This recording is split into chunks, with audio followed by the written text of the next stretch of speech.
second segment. So look, some Canada basketball news, some pretty substantial news actually. So as you have just shared, not just you, obviously this is a press, but you shared this as well. Canada basketball announces 14-player core for this summer through to the 2024 Paris Olympics.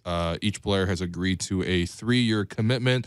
The list is as follows: Nickeil Alexander-Walker, R.J. Barrett, Kem Birch, O'Shea Brissett, Dylan Brooks, Lugan Stort, Zach Edey, Melvin Ejim, Shai Gilgeous-Alexander, Corey Joseph, Jamal Murray, Kelly Olynyk, Kevin Pangos, and Dwight Powell. A very, very recognizable list. A lot of players on this list, by the way, who have shown up year after year without as much fanfare as the other guys who have yet to fully show up but are on this list. Objectively, a very impressive squad. So Blake, can you just walk us through the significance of what this means? So coming out of their last Olympic cycle, obviously that was disappointing, right? They don't make the qualifiers out of the Victoria tournament. Right. And some of that, fans in the building. It was supposed to be a much bigger deal. Yeah, and it costs money to host that stuff. That was supposed to be a big moment for Canadian basketball, and none of it goes the way you expect. And so part of the frustration there, and I'm sure anyone who watched would agree, is that every time you turn on Canada basketball, the roster looks different. Yeah. And that's okay if you have a pool of talent at the very high end as deep as the United States, where you can go 35, 40 deep. Now, Canada can do that to qualify for these tournaments, to qualify for the Americas, to qualify for the World Cup. There is a monstrous depth of talent that participates in the in-season qualifiers. They're 4-0 right now in those in-season qualifiers. There are guys through U Sports, through Euro Cup, Euro League, even places like the CBL and G League, where you have to appreciate the commitment from those guys. You have to appreciate the depth of the system. But at the highest level, internationally, you have two options. You can be as deep as the United States, or you can really lean on the consistency of the program and the camaraderie that guys built it, and that on and off court chemistry that allows you to have a really quick training camp where you're ready to play because you don't need that ramp up period. And I thought that was a big part of what got them in Victoria was they didn't even play tune-up games. They played a tune-up game against like a team of like U19 and like Canada B level players. And those are pandemic challenges too. Yes, exactly. But other teams did work in some exhibition games, and other teams have a lot more experience playing together. So the idea here is we're not going to match the U.S. for depth of talent, no matter how good Canada is at producing NBA talent. When you factor in things like rookies, it's hard for them to get permission. And if you're a free agent, it's hard to get insurance. And if you're coming off an injury, your team might just be like, no, we're not. You're not going to the U.S. Virgin Islands to qualify for a FIBA Americas tournament a year from now. July 4th, baby. So what Canada basketball is leaning on here is so there's two cores. There's the winter core, which is, hey, you have to be honest, NBA players aren't going to get let go. No. Euro League players aren't even going to get let go. So you have to have your core of maybe 30 to 35 guys those are your scrub brothers. Those are your Kyle Wiltshire.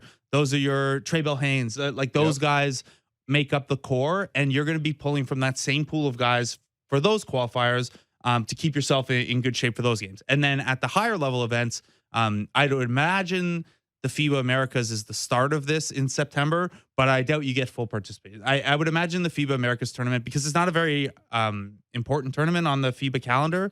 It doesn't do a lot in terms of like your ability to qualify for the next sessions and stuff like that. It's just kind of a cool standalone tournament. I would imagine it's a bit of a mix of the two cores, the winter core and the summer core.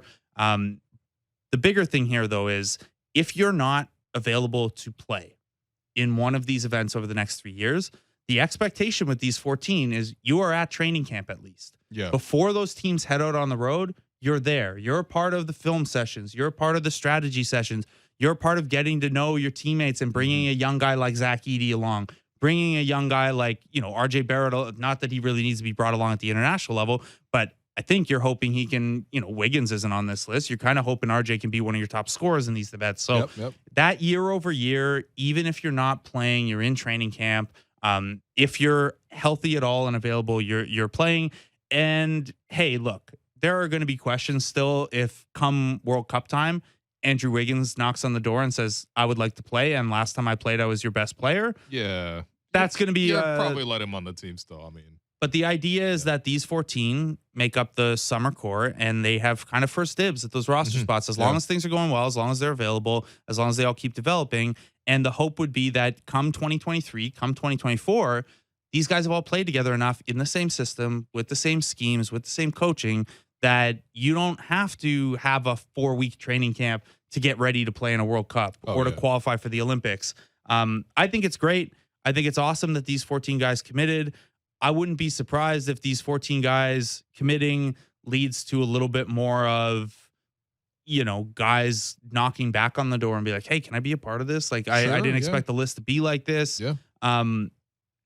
So sorry, to round back to what I was talking about in Vegas after the last disappointment, this was the idea. There was a Canada basketball kind of symposium in Vegas after that tournament because the Raptors were there and a bunch of other guys were there. And I only really knew this because Zach Edey was on my flight back and he was like jammed into a regular person seat. That's hilarious. Even bro. though he's Zach Edey's 7'3" or 7'5" or something. Yeah. Although he's listed at 7'3" and Wemby looks way bigger than him, but he also looks way bigger than Zach Edey also looks way bigger than every 7-footer. Yeah. So maybe Wemby's just like 8 feet tall. I'm not sure. So the idea, he's already tanking right now for him. Yeah. The idea was, hey, we need to have more of this consistency because we're not going to be able to get NBA commitment for 100 exhibition games every summer. Yeah, of course. And we're not going to be able to, the pool isn't 30 Olympic caliber players deep. It's maybe 20 Olympic caliber players deep. And then 20 to 30 guys you're okay with America's competition. And that's great. You just need to have the same guys coming out over and over. I know I've been long-winded, but this is great. It's a tough thing to navigate when you've had the talent for multiple Olympic cycles and haven't gotten the Olympics in over 20 years.